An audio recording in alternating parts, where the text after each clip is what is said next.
generic name dan trade name ubat diuretik. Yang pertama adalah furosemide, trade name-nya adalah Lasix. Generic name yang kedua adalah hydrochlorothiazide, trade name-nya adalah Microzide.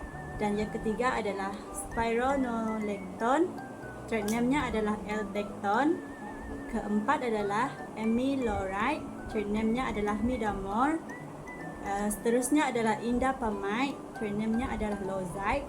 Dan terakhir adalah mannitol dan trade name-nya adalah Osmitrol. Sekian, terima kasih. So, sekarang kita balik kepada classification of medicine, iaitu jenis-jenis baik diuretik lah. So, diuretik ini ada 4 jenis.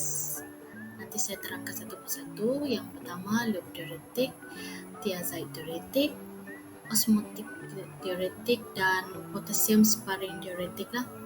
Okey, yang pertama, loop diuretik. Loop diuretik ini ada mempunyai 3 fungsi. Okey. So, yang pertama adalah mengurangkan overload cecair. Overload cecair adalah keadaan di mana tubuh menyimpan cecair berlebihan, sering dikaitkan dengan penyakit kardiovaskular seperti heart failure atau kegagalan jantung. Diuretik loop ini akan membantu mengurangkan masalah ini dengan menghalang reabsorption natrium dan klorida di loop HALE yang mengakibatkan peningkatan excretion cecair melalui urin. Proses ini akan mengurangkan jumlah darah iaitu blood volume sehingga mengurangkan tekanan kardiovaskular. Dengan menghilangkan cecair yang berlebihan, diuretik loop ini dapat mencegah komplikasi seperti peripheral edema dan pembengkakan di kaki dan pleural effusion iaitu pengumpulan cecair di paru-paru. So, yang kedua adalah menurunkan tekanan darah. Tekanan darah atau dikenali sebagai hypertension adalah salah satu penyebab utama penyakit kardiovaskular seperti serangan jantung dan stroke. Dengan mengurangkan jumlah cecair dalam darah, diuretik loop ini akan menurunkan volume darah yang mengalir. Ini akan menyebabkan tekanan pada dinding arteri akan menurun dan akhirnya membantu mengawal tekanan darah. Penurunan tekanan darah ini sangat penting bagi pesakit yang hypertension yang tidak dapat dikawal dengan ubat lain. Selain itu, pengurangan tekanan darah juga membantu mengurangkan risiko kerosakan seperti ginjal, otak dan jantung akibat tekanan yang berlebihan. So, yang ketiga adalah mengurangkan acute pulmonary edema. Acute edema pulmonari adalah keadaan emergensi yang disebabkan oleh pengumpulan cecair di paru-paru. Pengumpulan cecair ini dapat menghalang oksigen masuk ke dalam darah menyebabkan kesukaran bernafas. Dalam situasi ini, diuretik loop seperti furosemide digunakan untuk mengeluarkan cecair berlebihan dari tubuh dengan cepat. Dengan meningkatkan excretion urin, beban cecair pada paru-paru akan berkurang sehingga memulihkan pernafasan yang normal. Selain itu, diuretik loop ni juga akan membantu mengurangkan tekanan pada salur darah paru-paru lah. So, seterusnya kita balik kepada thiazide diuretik. So, yang pertama adalah rawatan untuk hypertension ringan hingga ke sederhana. Thiazide diuretik seperti hydrochlorothiazide adalah pilihan utama untuk mengatasi hypertension ringan sehingga kesederhana. Obat ini akan bekerja di ginjal, tepatnya di distal tubulus dengan membawa protein transporter natrium klorida. Mekanisme ini akan mencegah reabsorption natrium dan klorida sehingga meningkatkan excretion cecair melalui urin. Dengan mengurangkan volume darah, tekanan darah pun akan menurun secara efektif. Seterusnya adalah mengurangi risiko penyakit kardiovaskular melalui kawalan tekanan darah. Hypertension yang tidak terkawal adalah salah satu penyebab utama komplikasi kardiovaskular seperti stroke, serangan jantung dan kegagalan jantung. Dengan mengawal tekanan darah, diuretik thiazide secara langsung mengurangkan risiko terjadinya komplikasi ini. Selain itu, diuretik thiazide akan membantu melindungi salur darah dari kerosakan yang disebabkan oleh tekanan darah yang tinggi kronik sehingga mengurangkan risiko aterosklerosis dan penyakit coronary artery. So, yang terakhir untuk thiazide, mengawal edema pada gagal jantung atau penyakit hati. Edema pada kegagalan jantung atau penyakit hati ini atau dipanggil sebagai retensi cecair sering terjadi pada pesakit yang mengalami kegagalan jantung atau penyakit hati seperti sirosis lah. Dalam keadaan ini, tubuh cenderung menahan cecair berlebihan yang menyebabkan pembengkakan pada kaki, perut atau ascites paru-paru. Diuretik thiazide ini juga akan membantu mengatasi masalah ini dengan meningkatkan excretion natrium dan air yang mengurangkan pengumpulan cecair di dalam tubuh lah. So, yang ketiga adalah osmotic diuretik, mengurangkan tekanan intrakranial dan intraokular. Diuretik osmotik ini mempunyai peranan penting dalam mengawal keadaan yang melibatkan tekanan berlebihan di dalam otak, iaitu tekanan intrakranial atau mata tekanan intraokular. Pada tekanan intrakranial yang meningkat seperti trauma, iaitu cedera pada otak, stroke atau edema di otak, diuretik osmotik seperti mannitol digunakan untuk menaik cecair dari otak ke dalam salur darah. Dengan cara ini, tekanan di dalam otak dapat dikurangkan sehingga melindungi otak dari kecederaan. Yang kedua adalah tidak digunakan secara langsung untuk rawatan hypertension. Beza dengan jenis diuretik lain seperti thiazide atau loop diuretik, so osmotik ini tidak mempunyai fungsi secara langsung dalam mengawal tekanan darah tinggi. Meskipun ubat ini dapat mengurangkan volume cecair tubuh, mekanisme kerjanya tidak difokuskan pada pengurangan tekanan darah dalam jangka masa yang panjang. Penggunaan diuretik osmotik lebih diarahkan pada situasi emergensi lah, seperti mengurangkan tekanan di otak atau mata sebagai terapi rutin untuk hypertension. So, yang terakhir sekali adalah potassium sparing diuretik. Yang pertama, mengurangkan risiko hypokalemia disebabkan oleh loop diuretik dan thiazide diuretik lah. Salah satu komplikasi utama penggunaan loop diuretik dan thiazide diuretik adalah hypokalemia, iaitu penurunan kadar kalium dalam darah.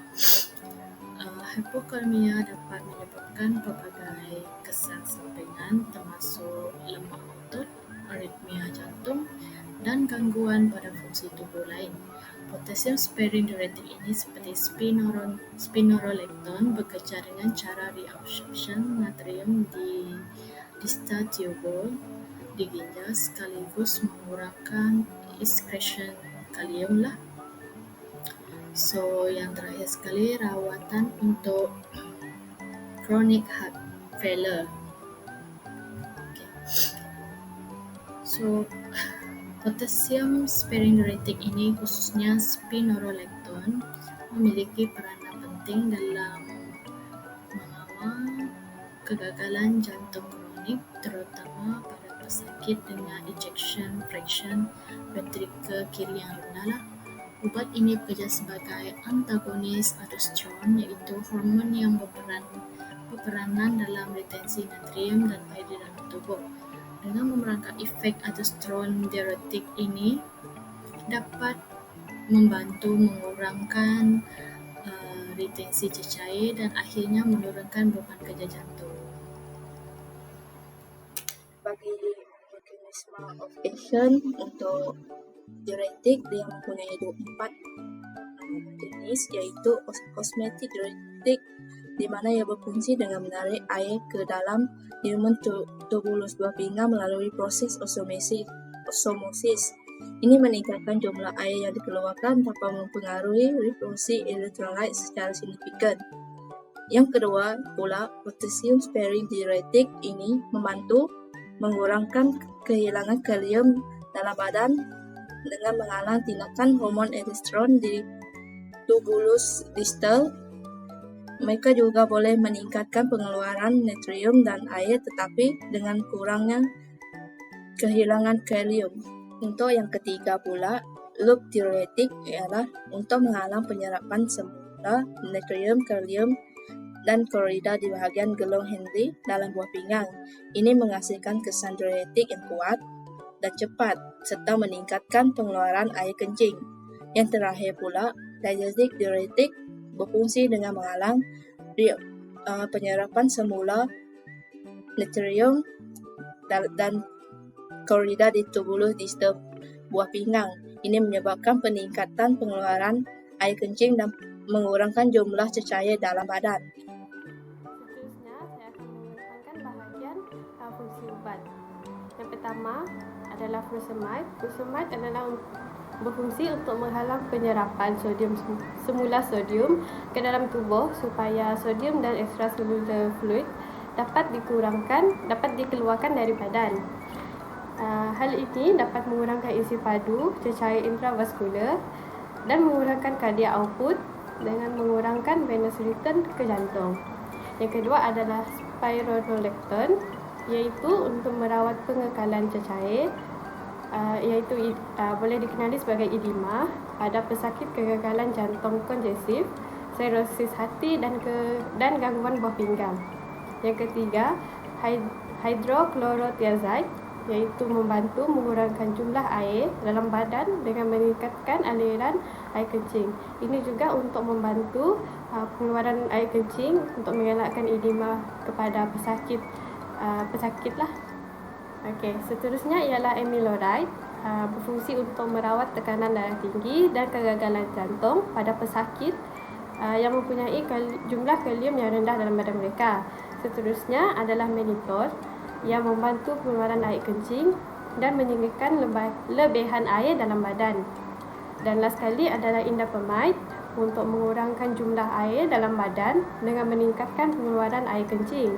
Ia juga membantu dalam menurunkan tekanan darah dan mengeluarkan cecair yang berlebihan.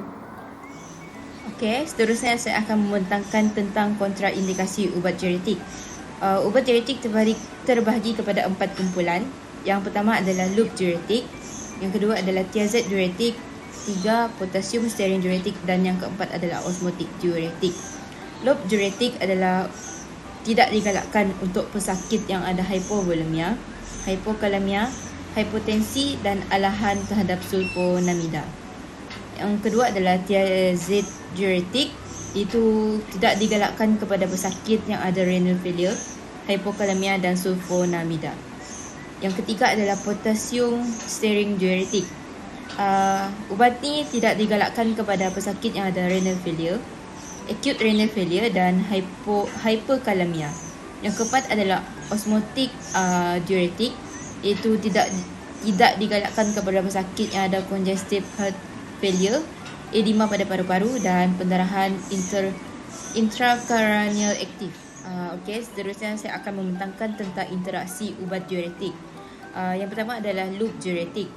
NSAID sebagai contoh iaitu ibuprofen ataupun naproxen membantu mengurangkan keberkesanan diuretik. Digoxin iaitu meningkatkan risiko toksisitas digoxin akibat hypokalemia.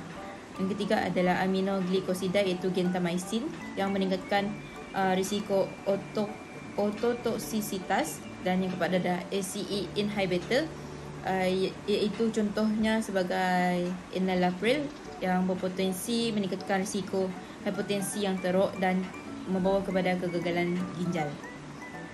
Seterusnya adalah thiazide diuretik.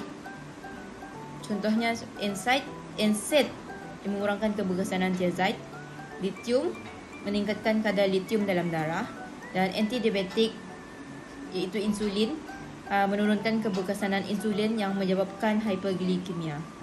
Dan yang keempat adalah corticosteroid iaitu risiko hypokalemia akan menjadi lebih tinggi. Okey, seterusnya adalah potassium stearin diuretik. Interaksi contohnya ACE inhibitor iaitu enalapril atau losartan yang meningkatkan risiko hypokalemia. Yang kedua adalah NSAID meningkatkan risiko kegagalan buah pinggang. Dan yang ketiga adalah digoxin, iaitu kehilangan keberkesanan digoxin akibat daripada hyperkalemia. Seterusnya adalah osmotic diuretik. Contohnya adalah aminoglikosida, iaitu risiko ototoksisitas meningkat. Dan antikoagulan iaitu monitor boleh meningkatkan kesan antikoagulan pada tertentu. Seterusnya, tanggungjawab jururawat iaitu melalui 7R, precaution, dan kita juga boleh mengetahui apakah efek dan side effect diuretik. Lepas itu, bagaimana jururawat memberikan pendidikan kesihatan kepada pesakit. Seterusnya, saya akan membentangkan tentang 7A iaitu right patient. Jururawat mesti memeriksa case note atau wristband pesakit sebanyak 3 kali untuk mengelakkan medical errors. Seterusnya ialah right medication. Semak ubat yang telah deskripsi oleh doktor di case note dan medication chart haruslah sama. Yang ketiga ialah right dose. Semak dos yang telah deskripsi di case note dan medication chart haruslah sama untuk mengelakkan pemberian dos yang salah. Seterusnya ialah right route, iaitu semak arahan di case note dan pastikan cara pemberian ubat adalah betul. Contohnya, pemberian ubat furosemide, Lexis 20mg secara oral. Yang kelima ialah right time. Pastikan masa pemberian ubat haruslah konsisten untuk mengelakkan tindak balas ubat kepada pesakit. Contohnya, spironolactone sebanyak 25mg secara oral OD iaitu pada pukul 6 pagi dan pada tengah hari. Yang keenam ialah right documentation, iaitu semua pemberian ubat haruslah didokumentasi secara betul. Harus mempunyai tarikh rekod, masa dan tanda tangan selepas pemberian. Dokumentasi ini mesti memerlukan 2 tanda tangan, iaitu seorang jururawat semasa pemberian dan seorang saksi jururawat itu memberi ubat. Yang terakhir ialah right to refuse, iaitu pesakit ada hak untuk menolak sekiranya tidak mahu mengambil ubat tersebut. Jururawat perlu inform doktor untuk prescribe ubat yang baru kepada pasien yang menolak untuk mendapat ubat tersebut. Okey, seterusnya ialah precaution, iaitu precaution bermaksud tindakan yang diambil jururawat untuk mengelakkan atau mengurangkan kemungkinan sesuatu yang tidak diingini berlaku. Ia lebih kurang sebagai langkah pencegahan atau persiapan awal untuk menghadapi situasi yang berpotensi mendatangkan berbahaya. Okey, yang pertama ialah penilaian pesakit, iaitu jururawat mestilah menilai keadaan pesakit iaitu berdasarkan tanda vital seperti tekanan darah, nadi, suhu dan berat badan pesakit tersebut. Kalau tekanan darah ini dia boleh dilihat melalui tekanan darah yang menurun, nadi yang terlalu cepat, suhu yang tinggi dan berat badan pesakit akan naik. Seterusnya, pemantauan elektrolit, iaitu jururawat perlu melakukan pemeriksaan tanda-tanda dehidrasi dan dispepsia yang berkaitan dengan ketidakseimbangan elektrolit seperti potasium dan natrium. Contohnya, pemeriksaan tanda-tanda dehidrasi ini boleh dilakukan melalui kulit yang kering ataupun melalui rongga mulut iaitu lidah dengan memberi glukosa yang kering dan pengeluaran urin. Jururawat juga boleh melakukan ECG untuk mengesah perubahan irama jantung yang menunjukkan ketidakseimbangan elektrolit. Seterusnya, memahami mekanisme tindakan dan kesan sampingan, itu jururawat perlu memahami bagaimana ubat tersebut berfungsi dalam tubuh, termasuk tindakan pengurangan jumlah GCL dalam badan.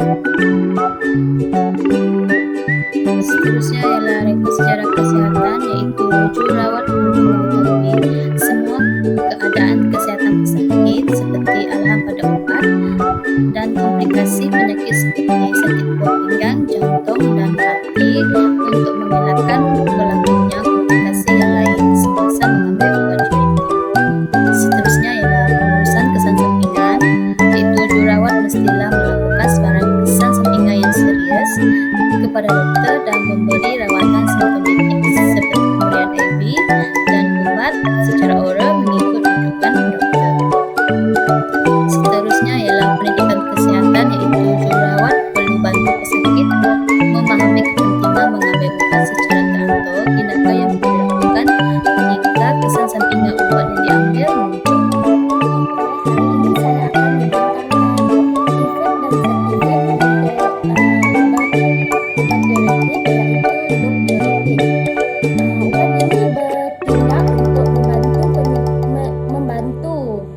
meningkatkan pengeluaran urin untuk mengurangkan isi padu cecair yang berlebihan dalam badan.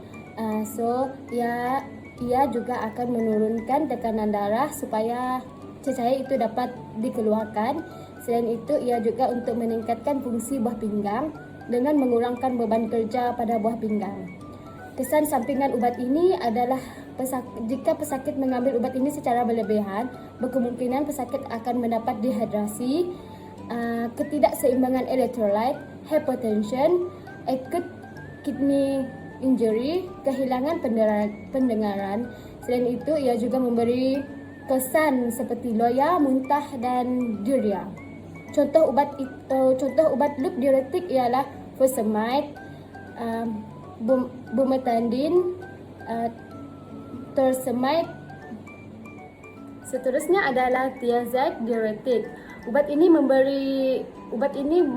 bertindak untuk mengurangkan jumlah kerja yang dilakukan oleh jantung untuk mengepam darah yang membawa kepada penurunan tekanan darah. Selain itu, ia juga membantu mengurangkan cecair yang berlebihan di dalam badan yang terkumpul di dalam badan ataupun di dalam tisu-tisu seperti paru, buku lali dan kaki.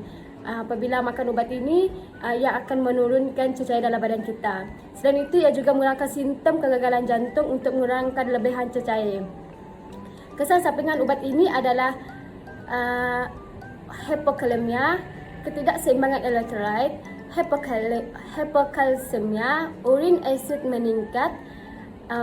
Selain itu, pesakit juga berkemungkinan akan mengalami dehidrasi, pening kepala, keletihan dan kekejangan otot.